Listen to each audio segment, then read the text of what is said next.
nuevamente nuestro panel de conversación con la editora general de nuestro departamento de prensa, Montserrat Rolano. ¿Cómo estás, Monse? Buenos días. Muy buenos días, ¿cómo estás tú? Muy bien. Como diría la Biblia, bendito entre todas las mujeres esta mañana, porque tenemos un panel de mujeres. Saludamos a la consejera regional de Valparaíso, podríamos decir ya a estas alturas del nuevo partido Frente Amplio, ¿no? Natalie Campuzano. ¿Cómo estás, Natalie? Bienvenida. Hola, muy buenos días. Siempre un gusto estar acá conversando con usted y también con saludo a Javiera también. Sí, pues, y tenemos a la académica integrante de la red de politólogas que ahí está, como ustedes pueden ver, quienes están viendo, acomodando la cámara. Javiera Arce. Javi, perdón. Bienvenida, muchas gracias por estar acá. Hola, buenos días, y sí, saludar a Natalie también y saludarlo a ustedes. Hace tiempo que no nos veíamos. Así es, porque no solamente nos pueden escuchar, sino que también ver a través de nuestra señal de YouTube y Uchile TV en todas las estaciones a lo largo del país, 11.2. Ayer nos decía Tomás Leighton, aquí a esta misma hora, en este mismo lugar, que el tema municipal para el oficialismo, bueno, también para la oposición, probablemente iba a ser el más importante en mucho tiempo, ¿no? Y en la tarde, en nuestro programa Vespertino Política en Vivo, Claudio Fuentes dijo algo exactamente similar, que es que esta iba a ser la elección municipal más importante tanto para el oficialismo como para la oposición. Y quiero partir con ese tema porque ayer hablamos de la oposición, de lo que ocurre en Las Condes, está ahí en Noticias en Desarrollo lo que ocurre en Providencia, ¿no? Muy concentrado en el sector oriente, por cierto, pero no hablamos del oficialismo porque dijimos, bueno, el oficialismo ha avanzado, se reúnen prácticamente todos los días, incluyendo el fin de semana, pero nos encontramos con la noticia, la sorpresiva noticia de que está a punto de romperse la negociación en el oficialismo con la Democracia Cristiana, porque la Democracia Cristiana tiene muchos alcaldes que llevan muchos años en comunas además bien emblemáticas, a diferencia de lo que ha ocurrido en el Congreso. La DC tiene mucha fuerza en los gobiernos locales, ¿no?, de los municipios. Y bueno, y está la duda qué es lo que va a pasar con aquellos que no pueden ir a la reelección, que son la mayoría, ¿no? Está ahí en un punto muerto, según señala la prensa hoy, las negociaciones en el oficialismo, y quiero partir preguntándoles cómo ven eso y la posibilidad de que se rompa este pacto, que hasta el momento era difícil de que ocurriera, ¿no?, entre los partidos oficialistas y la Democracia Cristiana. Javiera, parto contigo. Bueno, para nadie es novedad que es muy difícil ponerse de acuerdo, particularmente en tiempos turbulentos como los que tenemos ahora.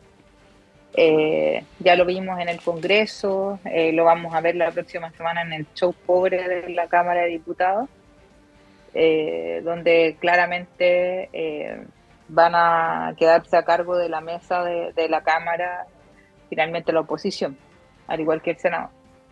Y en este caso es se está intentando llegar de todas las formas a un acuerdo, y ha estado complejo porque la Democracia Cristiana, si bien no tiene una representación parlamentaria muy amplia, ya ha ido perdiéndola en los últimos, yo diría desde la aventura de Goich, presidencial de Goich, no sé si se acuerdan, como el 2017. Sí. El número de parlamentarios de la Democracia Cristiana comenzó a descender raudamente, y también ha habido un problema como de desprestigio finalmente de las opciones más de centro-izquierda, también de una dialéctica un poco dañina de los grupos políticos que rompieron, acá en Globo Frente Amplio, que también tuvieron una dialéctica bien particular, como que todo lo que había ocurrido antes era pésimo, que eran todos unos vendidos, unos traidores, que la transición había sido una porquería, que no habían sabido gobernar y que ellos iban a gobernar bien. Y en ese sentido, romper un poco toda esta lógica como del maltrato finalmente a propósito de lo que ha ocurrido, ya no se puede hacer nada más atrás. O sea, ya yo creo que los partidos comenzaron a bajar, pero también esto se circunscribe a una crisis de los partidos políticos bastante fuerte. O sea, y aquí englobo a todo, o sea, englobo incluso a a las jóvenes promesas, que ahora ya son parte de lo que es considerado como establishment, y claramente eso va a generar un problema. Y bueno, yo espero de todo corazón que esto se resuelva, porque si vamos divididos en la próxima elección municipal, ya venimos debilitados, toda lo que se podría denominar como la coalición de gobierno viene debilitada. Si vamos separados sin ello, la cosa se podría volver aún peor. Y bueno, por el lado del frente también, o sea, han pasado cosas horrorosas, lo que ocurrió con Marcela Cubillo y su portonazo, a mí me parece pero vergonzoso. Lo que ocurrió, ayer la escuchaba en una entrevista que dio, o sea, la forma tan poco decorosa que tuvieron de asesinar a Peñalosa, que a mí me daba a pensar. Entonces está como todo un poco revuelto, como que las fuerzas políticas no tienen mucha idea qué hacer. Ahora, desde la sensibilidad por lo menos que yo pertenezco, que mi domicilio político es el socialismo democrático, toda la vida ha sido el socialismo democrático, me parece que hay que hacer todos los esfuerzos de negociar hasta que podamos ponernos de acuerdo. Y si eso implica que tienen que ceder, bueno, los grupos tendrán que ceder y asegurarle a la democracia cristiana lo que ellos están pidiendo. O sea, para poder conjugar precisamente una nómina competitiva y poder mantener ciertos municipios, y si va a haber un desempeño, que alguna merma que no sea tan grave como la que se vislumbra si es que vamos separados. O sea, de hecho, y con esto termino, o sea, yo diría que el 2021 la apuesta política, claro, el Frente Amplio fue muy bien, y al PC lograron conquistar comunas emblemáticas, expandieron muchísimo sus opciones, y claro, ya a la derecha le fue muy mal en esa elección. Y peor que lo que pasó en esa elección, no va a ser posible que eso ocurra. Entonces lo más probable es que a ellos les vaya bien. El tema es que tenemos que tratar de por lo menos salvar los muebles desde este lado de la política. Sí. Ahí, Javi, Natalie lo voy a decir como lo veo yo, desde acá. Tú que eres del Frente Amplio podrás decir otra cosa o no sé. Primero, que la democracia cristiana es, siguiendo el argumento que planteaba Javiera, en el Parlamento un partido que se ha vuelto chico, ¿no? Pero a nivel municipal no es un partido chico. Tiene Concepción, que es una de las comunas más grandes del país. Tiene Peñalolén, que es una comuna que tiene una importancia por sí misma, pero también cualitativa, con además la presidenta de la Asociación Chilena de Municipalidades. Tiene el Triángulo, que es contiguo territorialmente en el sur de la capital de la Granja San Ramón La Pintana, con el liderazgo de Claudia Pizarro, que trasciende largamente a lo estrictamente municipal. Por lo tanto, ahí hay un primer factor, o sea, uno mirado desde y déjame agregar un dato. Sí. Para la elección para el plebiscito del Frente Amplio, si no me equivoco, votaron 9.000 y algo personas de dos partidos que son bastante grandes, que era Revolución Democrática, que votaron como 1.500, y los otros 8.000 tantos eran de Convergencia Social. En la elección interna de la democracia cristiana votaron 8.000 personas, y no estamos hablando que se vota por internet. Se vota presencial. Concurrieron a las urnas a votar. O sea, yo creo que la subestimación de la democracia cristiana hay que tener mucho cuidado, porque la gente no muere en política. O sea, a mí me dijeron que va a haber políticos de Convergencia Social cuando llegué a Londres.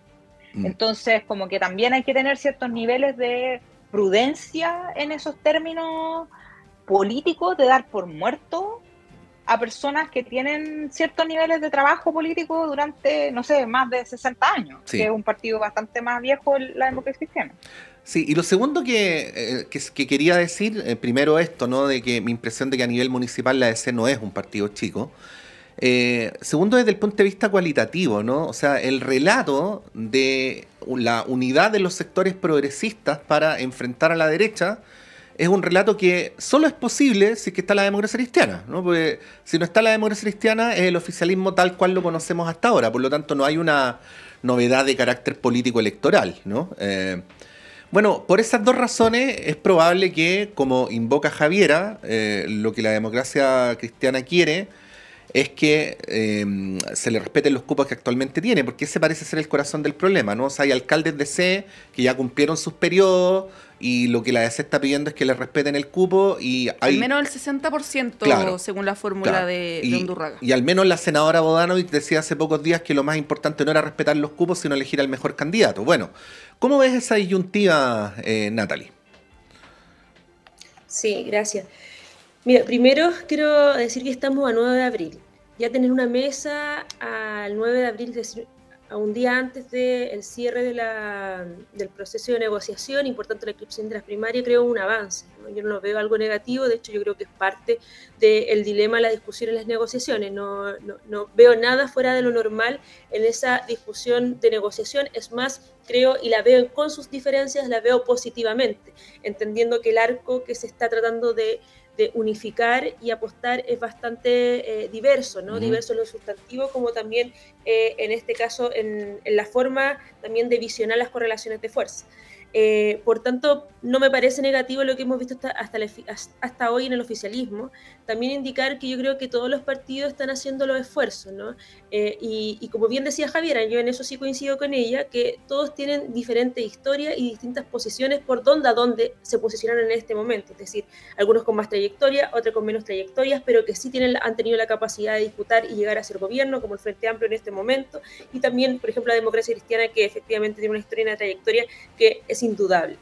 Y creo que el gran conflicto que hoy día tiene la Democracia Cristiana es que también hay que analizarlos desde lo interno de ellos, ¿no? Entendiendo lo positivo que han sido en muchos aspectos para el país, también no han tenido la capacidad de renovar cuadros para tener buenos cuadros y ponerlos a disposición para ganar, ¿no? Efectivamente determinados territorios. El gran problema que tiene hoy día la Democracia Cristiana en muchos lugares es que sus alcaldes tienen ya su tercer periodo. Por tanto, la renovación en esos espacios se ha complicado, entendiendo el escenario que efectivamente se puede dar, porque también ellos levantarían una actoría que es desconocida o que tiene poco capital, ¿no? Para, en este caso, medirla en determinados lugares. Estoy hablando de determinados lugares, sé que en otros lugares hay temas también bien puntuales. Efectivamente, nosotros entendemos que hoy día ha habido una reducción de particularmente la Democracia Cristiana, pero también los miramos como pares y están dentro de la mesa teniendo y apostando a lugares bastante emblemáticos, ¿no? Y llevando también y apostando a la Democracia Cristiana como el socialismo democrático y parte también del Frente Amplio, también apadrinando a distintos independientes que también se cruzan esas negociaciones, que como bien se ha anunciado durante la semana, también son parte de la negociación. Por tanto, yo creo que va a ser... y quiero agudizar más eventualmente la discusión que durante la tarde y mañana muy temprano podamos tener en esa negociación. Pero si tú me preguntas, Raya Palazuma, yo creo que vamos a tener buenos resultados. Efectivamente, en una negociación no todos quedan conformes, el Frente Amplio no va a quedar conforme, la Democracia Cristiana no va a quedar conforme, el socialismo democrático en su conjunto, el PS, el PC no va a quedar conforme porque es parte de la negociación. Por tanto, eso en lo particular no me preocupa que podamos inscribir ese pacto tanto para agores como también para alcaldes, y lo importante yo creo que acá es ganar y mostrar un escenario que sea favorable para la apuesta para el siguiente año, para el año 2024-2025, que es la parlamentaria, que sabemos que ahí está el eje de la discusión, principalmente en nuestro país, y creo que también va a ser un hito bastante interesante, ¿no? Porque hace mucho tiempo tampoco se apostaba a estas características para una alianza con esta magnitud, que yo creo que lo que resulte hoy, por eso creo que es muy importante, lo que resulte hoy es lo que podemos tener para el mañana y para el camino, ¿no? También de hacer retroceder la avanzada de la ultraderecha, que yo creo que cada vez la derecha se merma más, ¿no? De la postura más conservadora o más ultra que de alguna otra manera algunos han querido desplazar, ¿no? De Chile Vamos, pero que de alguna otra manera viene a unarnos, como por ejemplo Marcela Cubillo, a raíz de los hechos de Las Condes, ¿no? Que su independencia tiene un motivo, no es porque sea simplemente independiente, ¿no? Pues sabemos su trayectoria, sino que más bien tiene que ver con unificar esos mundos, ¿no? De la derecha. Oye, hemos hablado mucho de municipales y nada de los gobernadores regionales, que más allá de que el gobierno comprometió una reforma para terminar con los delegados presidenciales, cosa que no ha ocurrido, entre otras reformas, son cargos muy importantes, y en el caso de la región metropolitana no todos los partidos oficialistas estarían plegándose a esta candidatura de Orrego, así que eso también vamos a estar viéndolo durante esta jornada. Sí. Ha hecho un trabajo de joyería con los alcaldes, sí, la mayoría Sí. de los alcaldes oficialistas de la región metropolitana lo apoyan. Sí. Javiera, no sé si quieres agregar algo de la negociación municipal, de gobernadores, proyecciones electorales y un largo etcétera. No, que me da risa lo dinámico que puede llegar a ser la política. Yo el 2021 apoyé a Orrego porque sabía un poco, tenía como antecedentes del background de Karina Oliva y por supuesto jamás hubiese votado por alguien así. Y el nivel de animadversión y violencia cibernética que recibí en los sectores de izquierda, feministas, donde se me vapuleó muy fuertemente, para qué decir a Claudio que lo estaban de facho, pinochetista, unas fake news que ahí inventaron un par de personajes también desde la izquierda, y ahora que haya tenido este vuelco definitivamente por su gestión, porque yo nunca tuve duda que iba a tener una muy buena gestión. Claudio ha sido, a pesar de los pocos recursos que tienen los gobernadores regionales, ha hecho un trabajo que a mí me parece bastante interesante. He tenido la oportunidad de verlo en los últimos viajes que he hecho a Chile, de repente hablábamos y todo, y me parece que a pesar de la pobreza franciscana, incluso en términos de atribuciones que tienen estos cargos, y que me gustaría que en algún momento se pudiera hablar con más profundidad el tema o tocar quizá en el próximo periodo legislativo el tema de la autonomía o de incrementar ciertos niveles de autonomía de los gobiernos regionales. Ojalá que le vaya bien y que logre concitar los apoyos nomás, pero lo dinámica que es la política, no sé si nos damos cuenta de eso. O sea, pasó de ser el pinochetista, el horroroso, el horrible, hombre blanco heterosexual, a ser un tipo más o menos aceptado, ¿no? Y esta horripilancia pinochetista, que me acuerdo de estas exageraciones que de verdad yo no sé, yo me fui, todavía no, como que no me curo de la violencia recibida en ese año en particular, que terminó muy mal además, mi salida del país. Todavía no me sano por completo, me falta terapia todavía, estoy todavía procesando los niveles horrorosos que me tocó vivir de violencia, aparte de grupos políticos que se las dan de venir a salvar el mundo. Entonces yo creo que ahí también queda un trauma finalmente de parte de personas que venimos del socialismo democrático, que venimos de los otros grupos políticos, que nunca nos dejamos convencer tampoco, porque a mí no me interesaba, no veía ni un sentido, por lo menos para mí, en el proyecto político, pero que por lo menos se respetara, que hubiese una competencia un poco más limpia. Yo espero este año, de verdad, a propósito de lo que viene, que necesitamos una reforma al sistema político y todo eso, que por favor se constriñan en términos de violencia política en las redes, o sea, por favor, porque ya de verdad que han estas cosas como de enemistades ya más personales, donde ni siquiera, o sea, te produce tirria a la gente, o sea, ya es como alergia, y eso no puede suceder, porque finalmente la política se construye en base a acuerdos, se construye en base a confianza, y tú no puedes destruir de la manera en que lo intentaste hacer el 2021 a la gente, a tu adversario político, si tampoco es tu enemigo. Entonces yo creo que en un escenario tan delicado como la crisis de la democracia en que estamos ahora, creo que hay que hacer, que estos grupos políticos tienen que hacer un mea culpa de lo que hicieron, del daño que hicieron también, y hacerse cargo de tratar de unificar esto y que no volver a repetir en el futuro el odio, el ciberacoso, la violencia política en razón de género, todo eso que nos tocó vivir a muchos de nosotros, que la paren. O sea, yo misma no me quiero meter en ningún tipo de elección de nada, ni ningún protagonismo, porque de verdad ya no estoy disponible a poner el cuerpo de nuevo con los niveles de violencia digital y violencia en general con los cuales se están moviendo los códigos políticos. Sí, hay que recordar que en la elección de gobernadores regionales pasada en la región metropolitana, la derecha quedó fuera, ¿no? Entonces hubo una segunda vuelta entre Karina Oliva y Claudio Orrego. Entre la izquierda y la centroizquierda. Claro, entonces eso hizo que Karina Oliva se diferenciara desde la izquierda y que Claudio Orrego, legítimamente, porque así son los juegos electorales, buscar apoyo en los votantes que en primera vuelta habían votado por el candidato de derecha. Habían cosas groseras, por ejemplo, no sé, Marcelo Díaz diciendo que había que votar por la juventud y la renovación, una persona que sí, está en Javi, todos los cargos. Yo solo estoy haciendo una descripción de cómo fue el cuadro en ese momento, y precisamente iba a ir a lo siguiente, que es que habiendo transcurrido ese tiempo y no teniendo a la izquierda un candidato fuerte para disputar la gobernación de la región metropolitana, lo que ha ido haciendo Rego durante los últimos meses es aglutinar esos apoyos. O sea, por nombrar algunos ejemplos de alcaldes de distintos signos políticos que están, para decirlo caricaturescamente, de la democracia cristiana a la izquierda. Hoy día están apoyando a Claudio Rego, Gonzalo Montoya, Karina Delfino, Tomás Bodanovich, Gonzalo Durán, Carolina Leitao, Emilia Ríos, Felipe del Pin, Claudia Pizarro, y así sucesivamente. Es decir, arcoíris variopinto, digámoslo así, del centro y de la izquierda, que están ahora cuadrados con Orrego. Lo que todavía no sabemos es a quién va a levantar la derecha. Por de pronto hay una proclamación del señor Alemparte de Demócratas, que vamos a ver hasta dónde llega. Natalie, me imagino que quieres agregar algo, pero ¿te parece si vamos a una pausa y te doy inmediatamente la palabra cuando volvamos? Con foro. Eso, ya, obvio. Vamos y volvemos.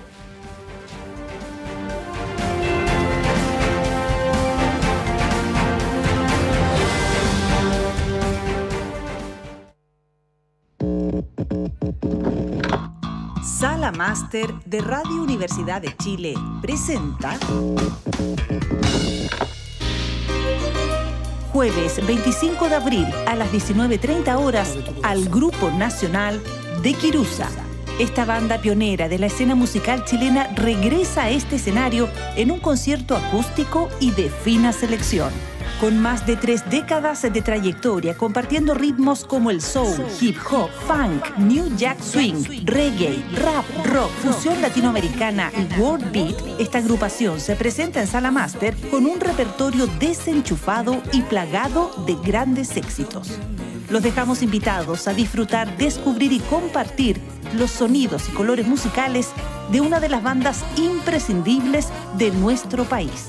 Jueves 25 de abril, apertura de puertas 19:30 horas, inicio del show 20 horas en punto.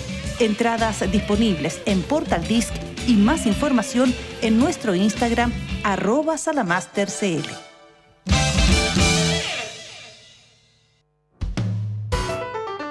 Conciencias y Educación, un programa de la Facultad de Ciencias de la Universidad de Chile dedicado a mostrar el estado de la ciencia de frontera y analizar las políticas educacionales y contenidos programáticos sobre educación científica y educación ambiental, con la conducción de la periodista Ruth Tapia y la participación del profesor Dr. Raúl Morales, decano de la Facultad de Ciencias de la Universidad de Chile.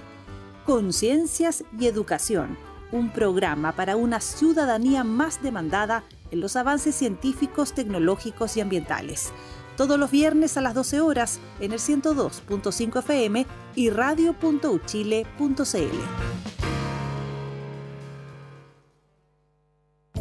Hola, soy el periodista y locutor Luis Hernán Schwaner y quiero invitarles a compartir cada viernes a través de Radio Universidad de Chile el Último Café. El Último Café, cada viernes a las 22 horas en Radio Universidad de Chile, 102.5 FM y en nuestra señal online en www.radio.uchile.cl. Recuerde, El Último Café, cada viernes a las 22 horas en la radio que piensa. Usted está invitadísimo a compartir con nosotros El Último Café.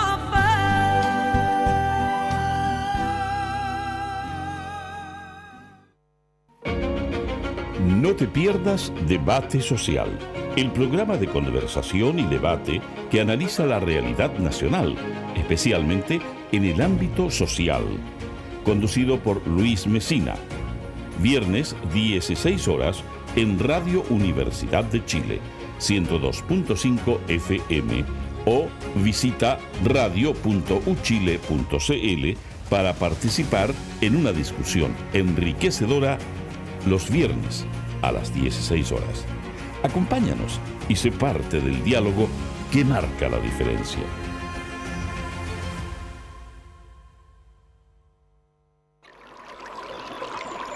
Aguas Trayén o Cascada en Mapudungún es la mejor agua purificada con tecnología de última generación. Para más información, visite su página web www.aguastrayen.com.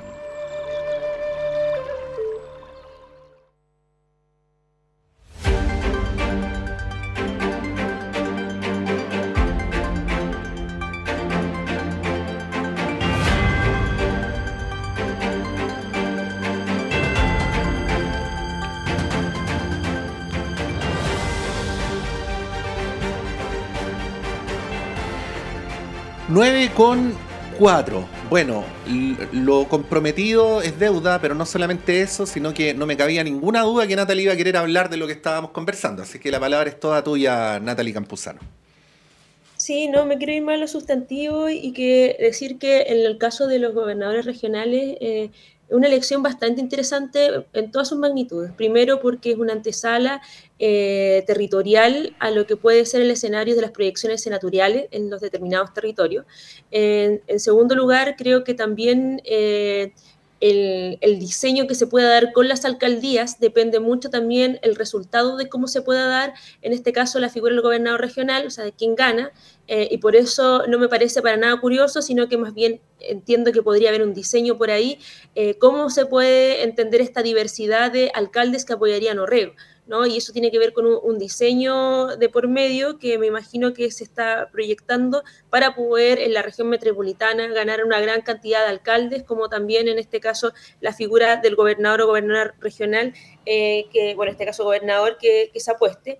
Y en tercer lugar, también indicar que evidentemente siempre va a haber un diálogo o vamos a ver en muy pocas ocasiones controversia con los alcaldes y los gobernadores, excepto en temas muy puntuales que son propios de su facultad, pero una relación interesante que existe entre los GORES y los alcaldes es que son las proyecciones presupuestarias, las instalaciones de presupuesto que se instalan en los municipios.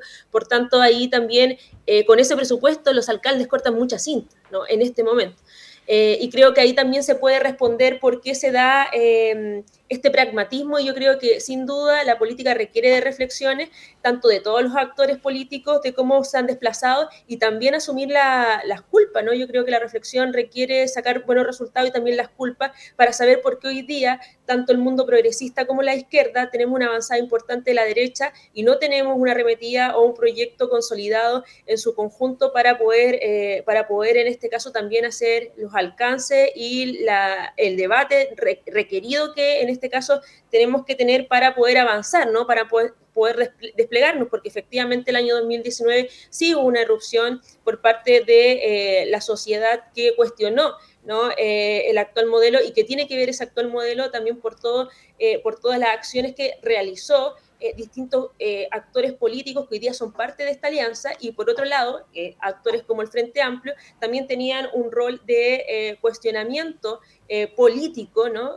Al actual en ese momento actual escenario político con actorías políticas que hoy día estamos juntos. Y yo creo que eso también valoro, teniendo esas diferencias que existen y que van a seguir existiendo, ¿no? Porque si no estaríamos todos en un solo domicilio, se puedan poner sobre la mesa y se pueda generar ese pragmatismo, porque sabemos que el gran adversario, y en eso en lo particular yo estoy convencida, es la derecha, y también por lo particular una avanzada de la derecha global, no solamente la derecha local que tiene su historia y sabemos cómo actúan, sino que una derecha global que efectivamente ha tenido roles importantes tanto en España, bueno, en Europa también lo estamos viendo, pero en este caso también en Latinoamérica, ¿no? Lo que ha sido en Brasil, lo que está haciendo hoy día en Argentina. Por tanto, yo creo que eso tiene que ser la máxima para poder poner a disposición tanto los intereses de cada uno de los actores para poder llegar a esos acuerdos. Yo estoy confiada, como te decía, de que el 10 podemos inscribir algo que efectivamente pueda responder a esa unidad, pero principalmente también hacer crecer los distintos territorios, los distintos actores que están en diversos territorios del país, ¿no? Yo creo que es importante también tener como objetivo el triunfo de los determinados lugares, que algunos lugares son emblemáticos, otros están en crecimiento, pero que al momento después de sumar debiésemos tener buenos resultados. Yo apuesto que esta conversación se lleve de tanto de consenso, pero también resultados que sean efectivos para lo que se viene más adelante. Bien, las queremos llevar a otro tema, porque podríamos estar toda la mañana hablando de las municipales, que además es noticia en desarrollo, pero hay otros hechos relevantes que van a ocurrir durante esta jornada. Uno de ellos es la petición de un grupo de parlamentarios de oposición o de centro derecha que va a acudir al Palacio de Tribunales para solicitar a la Corte Suprema que remueva al fiscal Armendáriz, esto por la investigación en contra del general Yáñez, ¿no? Esto en un contexto, además, donde el propio general acudió al Tribunal Constitucional el viernes pasado, una noticia que pasó más o menos inadvertida, acusando una persecución política también de la Fiscalía, particularmente la fiscal Chong, ¿no? Que es la que lleva esta investigación y depende del fiscal Armendáriz. Nosotros acá fuimos especialmente críticos, ¿no? Sobre las posiciones que intentan desacreditar instituciones que persiguen determinados delitos de corrupción, ¿no? O en este caso respecto de violación a los derechos humanos, particularmente en el caso del alcalde Jadue, pero lo que estamos viendo es que desde la derecha ahora se está haciendo algo similar, ¿no? Acusar una especie de persecución política, una politización de la Fiscalía en contra del general Yáñez. Javiera, ¿qué te parece este caso particularmente y la permanencia del general Yáñez, que cada vez resulta más incómoda, ¿no? Mientras nos acercamos a la fecha de su formalización? Sí, bueno, sería interesante también que como que lo vinculáramos esto con las propuestas de reforma al sistema político y las horrorosidades y las cosas horribles que tenemos que estar mirando, como la nueva indicación del senador Karim Bianchi, que quiere que se deje de financiar públicamente a los partidos políticos. A ver, para partirlo como en orden, yo creo que estamos asistiendo a uno de las crisis. Yo nunca había visto una tan mal la democracia chilena, nunca en la vida. Yo creo que me afecta un poco la distancia, pero cada vez y cada día que pasa me preocupo mucho más. ¿Cómo es posible que parlamentarios se quieran introducir en otro poder del Estado, como lo es el Poder Judicial, y atentar contra el Estado de Derecho y el equilibrio de poderes? O sea, a mí me parece que esta acción que están haciendo estos parlamentarios es francamente una vergüenza. Es una vergüenza, es desconocer absolutamente los principios de educación cívica. Esta cuestión te lo pasan en el colegio. O sea, hacer esto a mí me genera una vergüenza tremenda. Hay que dejar que los poderes funcionen de manera independiente, que la Fiscalía continúe haciendo esta investigación. Acá Natalie lo acaba de decir, en el 2019 ocurrieron cosas.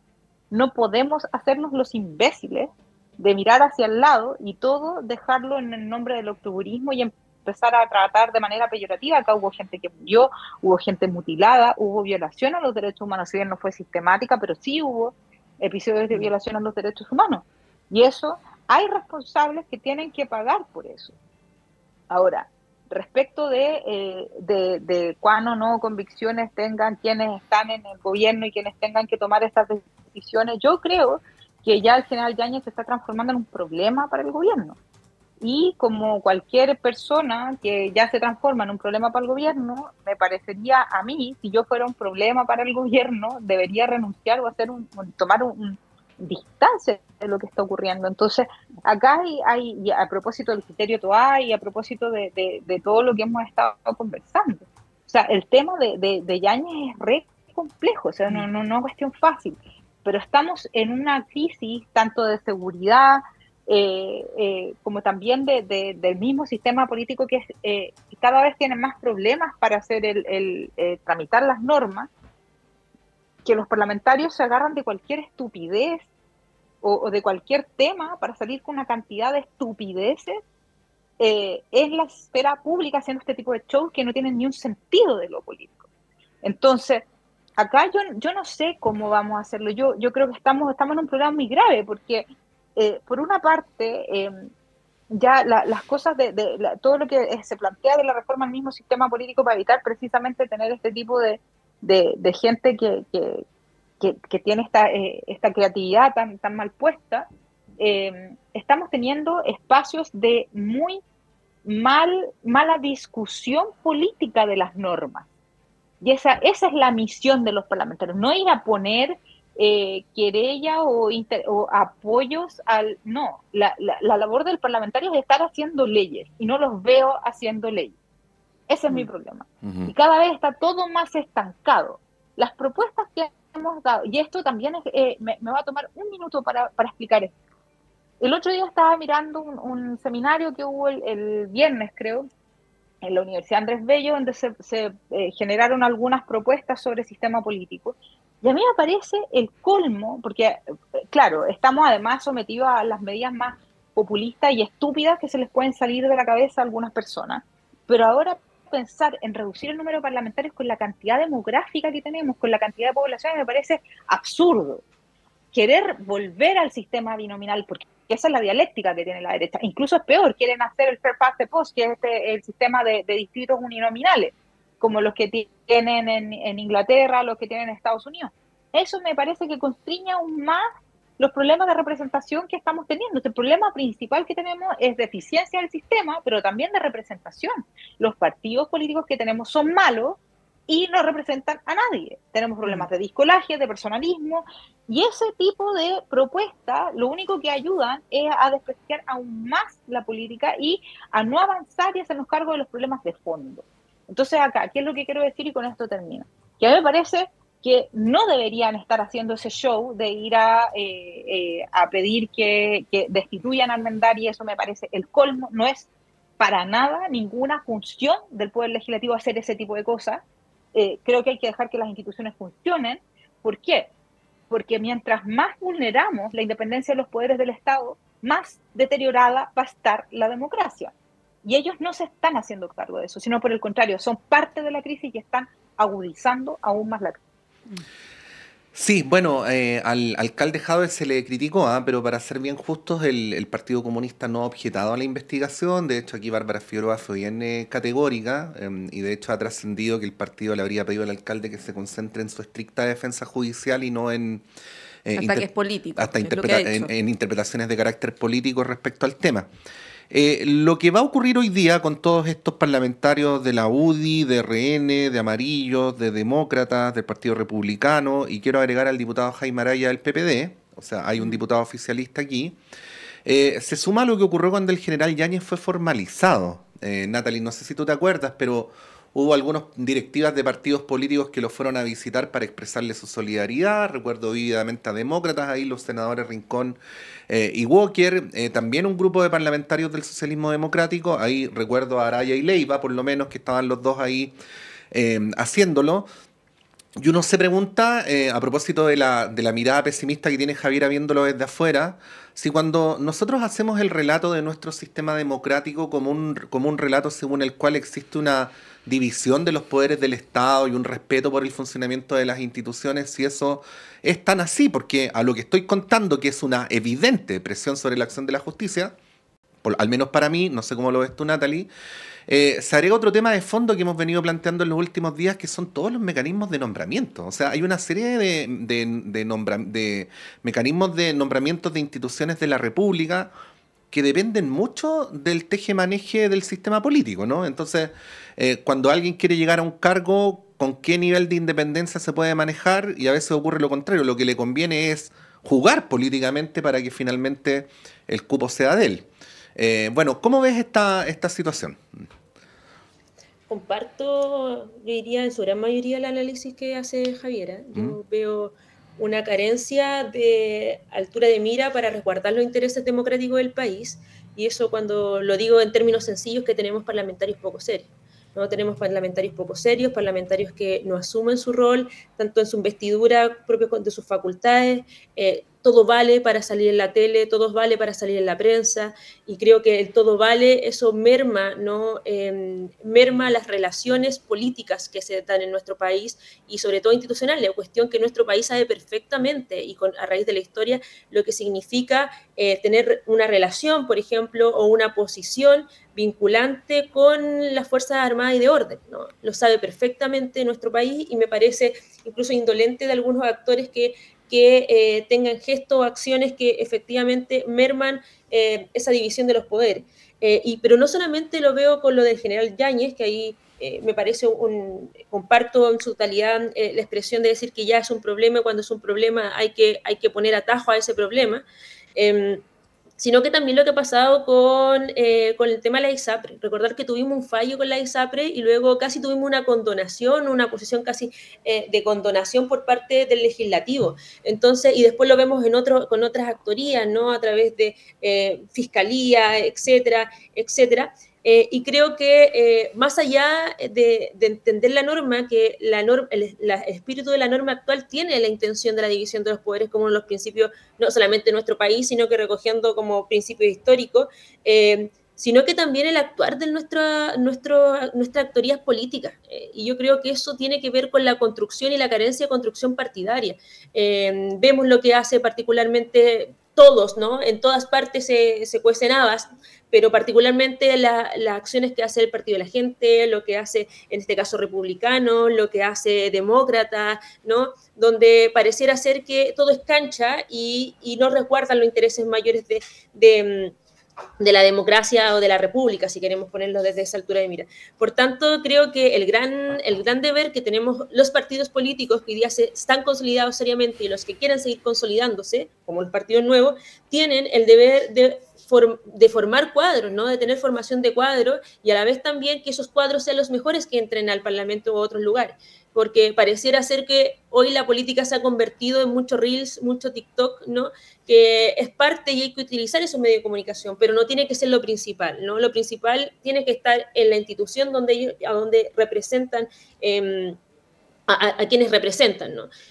Por tanto, yo solamente agregar eso, ¿no? Adhiero en la totalidad de lo que indica Javiera, pero también profundizar, yo creo que hay una carencia una carencia de seriedad, una carencia de contenido, una carencia de hoja de ruta, de objetivo dentro de los distintos espacios institucionales que son de elección popular, ¿no? Porque ahí también aquellos que no son de elección popular obedecen también a la designación del presidente o de otras instituciones, que efectivamente también ahí se puede ver algunas también situaciones, pero particularmente los de elección popular creo que tienen que tener respetar esa investidura cuál se le da, ¿no? En el fondo para que hagan su trabajo y lo hagan de la mejor manera y no hacerse famoso porque sí solamente. Sí, oye, bien, a propósito de lo que dice Javiera, es bien tremendo el deterioro en la calidad del debate en el Congreso. Voy a dar un ejemplo que no es el único, ¿eh? La diputada Cordero, ayer, diciendo que los que se suicidan no son los esquizofrénicos, sino que los papás de los esquizofrénicos, en una comisión donde además había un parlamentario que tenía un hijo esquizofrénico, y lo peor no es lo que dice la diputada, sino que el partido que la llevó, ¿no?, a ser diputada la respalda. Bueno, la vez anterior también la respaldó cuando dijo lo que dijo sobre la senadora Campilla. Entonces, tenemos declaraciones de este tipo todo el tiempo, acciones payasescas, ¿no?, en el Congreso, y bueno, no se ven señales de que esto pueda mejorar.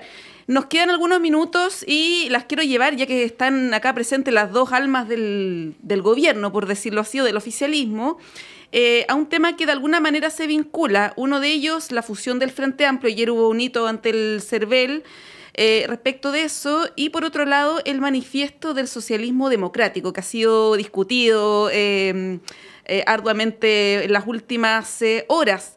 Voy a mencionar una opinión que dio aquí Claudio Fuentes en la radio ayer y que se vincula de alguna manera con lo que estamos hablando. Él decía que, a propósito también del caso Jadwe, su pronóstico, su vaticinio era que el Frente Amplio se iba a acercar más al socialismo democrático y se iba a distanciar de sus antiguos socios, que sería el Partido Comunista, y él recordaba lo que fue la experiencia de la Convención Constitucional, donde el Frente Amplio estuvo más plegado a la postura del socialismo democrático y el PC con los movimientos sociales. Él hablaba de una izquierdización del Partido Comunista.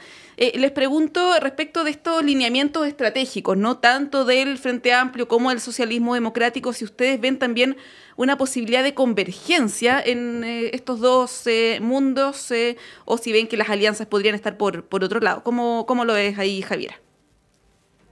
A ver, yo primero felicitar el ejercicio que está haciendo el Frente Amplio, que está ayudando a bajar la atomización del sistema de partidos, y eso me parece que ha sido un ejercicio político súper interesante y lo celebro profundamente. Ahora, yo escribí un comentario en una columna en The Clinic el fin de semana, que se llama Manifiesto del Partido, Manifiesto del Socialismo Democrático, que lo escribimos con Pablo Aguayo, donde ya hago una reflexión bastante crítica respecto de los contenidos del texto del manifiesto. Para mí es un texto que está totalmente extemporáneo, está casi como aludiendo a una sociedad como en los años 90, y obvia temas tan fundamentales como las demandas materiales de las mujeres, porque el feminismo no es woke, y eso les ha costado que se les meta en la cabeza a las personas que escribieron este manifiesto.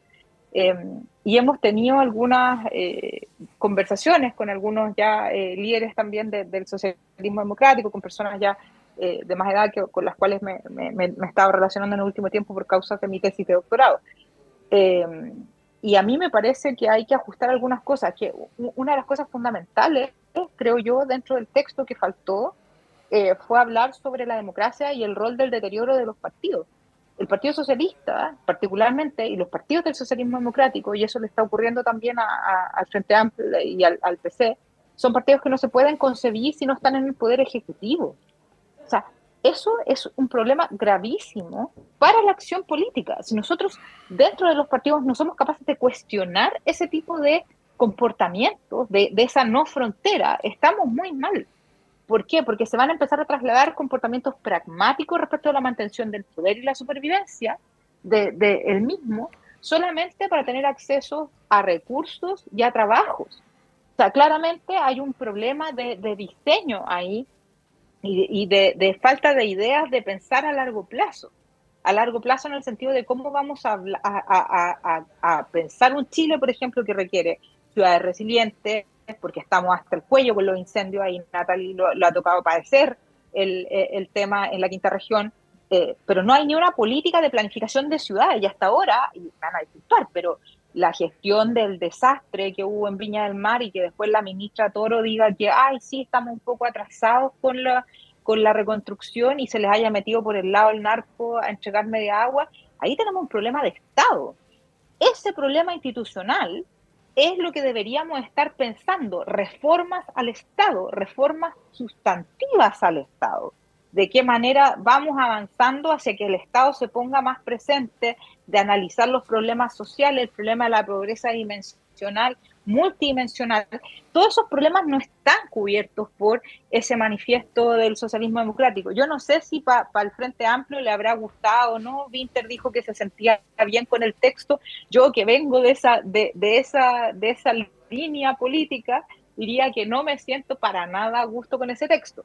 Ahora, lo interesante, y ahí eso se le agradece a Quintana, a Yoñán y a varios que estuvieron ahí escribiendo, es que esto nos va a permitir abrir un espacio para reflexionar también internamente desde los distintos socialismos también que existen, desde las distintas temáticas, y yo creo que vamos a ver pronto textos dando vueltas. Así que les recomiendo, si quieren visitar mi columna en el The Clinic, que esta publica se llama Manifiesto del Partido del Socialismo Democrático, que la publiqué con el profesor Pablo Aguayo de la Universidad de Chile de la Escuela de Derecho. Natalie. Vamos a leer la recomendación de la Javiera.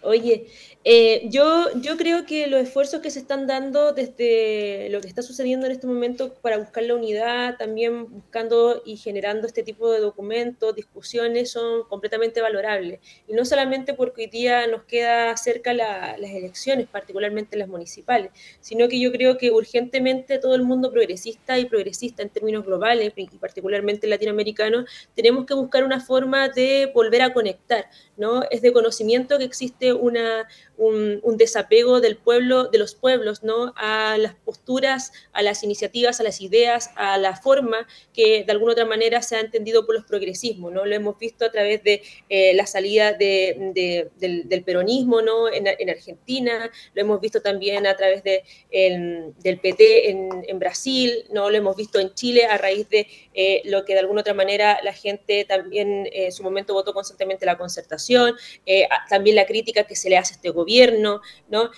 Por tanto, yo creo que hay una crisis importante, y el desafío que tienen en estos momentos a raíz de la avanzada de la derecha es que el progresismo y las izquierdas tienen el desafío de poder hoy día unificar criterios para buscar una hoja de ruta, un programa que efectivamente pueda abrazar los grandes intereses de las mayorías, ¿no? Y en eso, abrazar los grandes intereses de la mayoría, sin duda tienen que ser temas que le hagan sentido a la gente, pero también con la disputa del sentido común, ¿no? O sea, no podemos decir, en este caso, pena de muerte porque la gran mayoría de la gente quiere pena de muerte. Sabemos que son mínimos civilizatorios, por tanto, no es que lo que diga la gran mayoría, lo que requiera, ¿no? En este caso esté buscando la gran mayoría para buscar la justicia social, pero a la vez también teniendo el entendimiento de la disputa de ese sentido común con las ideas e iniciativas de nuestros sectores. Para eso están los partidos, ¿no? También para poder incidir en el país, en la sociedad. Y dicho eso, yo creo que hoy día hay un buen camino. Yo creo que sin duda van a haber peros, van a haber controversia, nadie en su mayoría va a estar en acuerdo, no solamente en las negociaciones, sino que también dentro de otro espacio, y es parte de la dinámica del poder. Ahora yo quiero solamente hacer una bajada de que efectivamente no podemos caernos en la lógica y ahí me tomo las palabras de Javiera, de quién es más woke o no, porque yo creo que es un concepto que la misma derecha, no, tuve la posibilidad de leer el libro de Susan.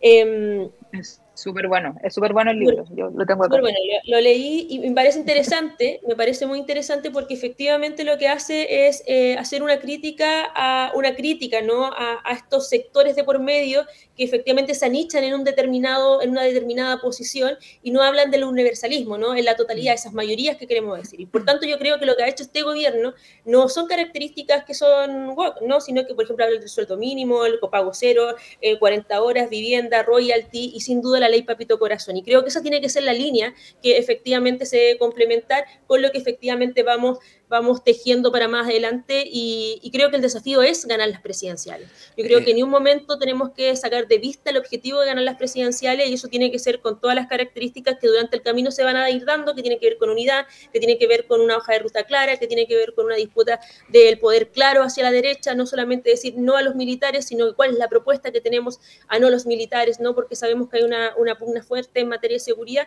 y creo que son desafíos que a buena hora, en un año, casi 2 años previo a eso, se están dando, y espero que no solamente se cierren con las negociaciones municipales. Sí, Natalie, se nos acabó el tiempo, pero solo para que nadie quede colgado, ¿tú podrías hacernos el favor de explicar con tus palabras muy brevemente qué es woke? Me cuesta hablar corto, pero ya.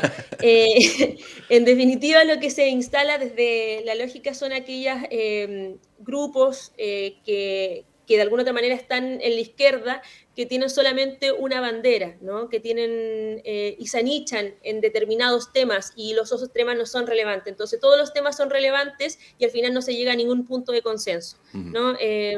Y que tienen como, que si bien son importantes para un grupo, pero no para la mayoría. En términos muy simples, porque podemos ahí sacar otros conceptos, y la crítica del libro se le hace una crítica, ella es una mujer de izquierda, se posiciona dentro del escenario de izquierda, pero en este caso hace una crítica también al mundo de las izquierdas. Sí, Susan Neiman se llama la autora, para quienes quieran consultar el libro, es filósofa estadounidense. El libro es bien interesante. A mí lo que más y para complementar un poco lo que dice Natalie, y que ahí yo creo que entra como una diferencia de lo que sería como el socialismo democrático con el Frente Amplio, es que hay una crítica muy sustantiva a la democracia, por ejemplo, por tratarse de una democracia patriarcal, blanca, colonial, etcétera.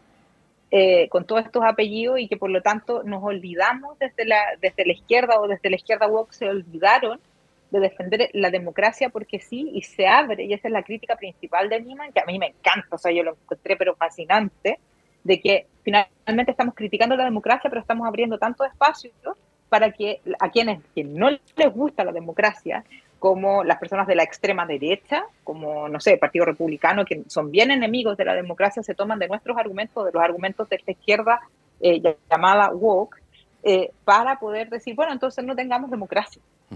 Entonces ahí es donde se pone este eje muy peligroso de avanzar en cómo nosotros nos hacemos cargo de esta ilustración de nuevo, y le damos una resignificación, pero una defensa ante todo. Eso es lo que dice Nima. Bueno, hecha la recomendación de la columna de Javi y del libro también, nos tenemos que ir volando una pausa, estamos medio pasados de la hora. Agradecemos como siempre a Natalie Campuzano. Natalie, muchas gracias por estar con nosotros esta mañana, y Javier Arce desde